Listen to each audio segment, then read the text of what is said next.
Big consumer story for this morning. If you have ever filed a complaint, if you're unhappy with your television service, your cell phone bill, your internet signal, you are not alone in this country. The Complaints Commission for the telecom industry received a record number of grievances this past year, and John Northcott is tracking those for us. John, this is a very big number.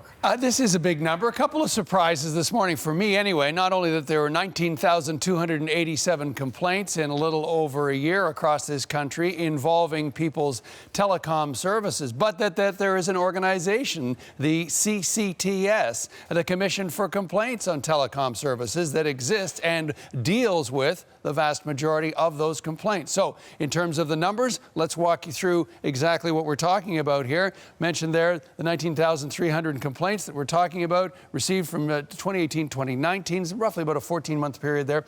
Billing errors, 40% were the reasons why people contacted the CCTS. Contract disputes, 30%, and service delivery over 20%. So that's the macro numbers as we break it all down in terms of those almost 20,000 complaints. For the organization itself, they say you'd be surprised at the nature of some of those complaints. Have a listen.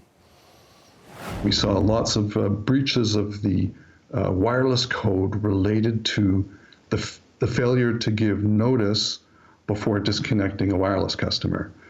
And I mean, it just seems so simple. The wireless code says you give them a 14-day notice, you give them a 24-hour notice, and then you're entitled to disconnect them.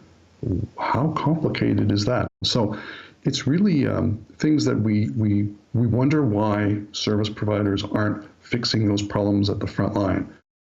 One man making a complaint said that what he would like to see is the telecoms save those messages. You know, when you call in and you talk to somebody, they say this call may be recorded. Well, they actually do not only record it, but they save those for up to 6 months. He would like to see that recording saved for the full length of the contract. So if you have a dispute with the provider, you're able to say, hey, we talked about it. Remember when you sold me that stuff? Here's our conversation. Roll the tape. Not a change that they're contemplating yet, but something that one of those complainants would like to see happen. Heather? All right, so I'm doing the math here. At 19,000, that's more than 50 complaints a day. John, I mean, I'm wondering what happens to all of them, all 19,000 in the past year. Are they addressed? You obviously did not drop math in grade 11 like I did, that's for sure. Yes, that's a tremendous amount of complaints. And the good news in all of this is they say that 91% of them are being dealt with.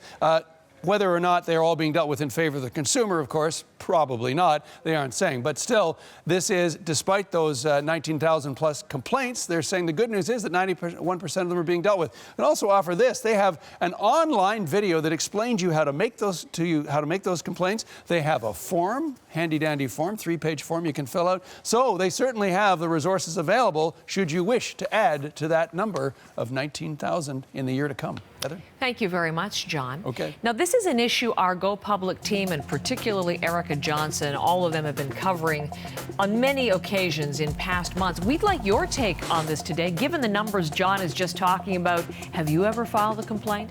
About what, and what was your experience dealing with this? You can send us an email anytime, morninglive@cbc.ca, or feel free to tweet us at CBC Morning Live.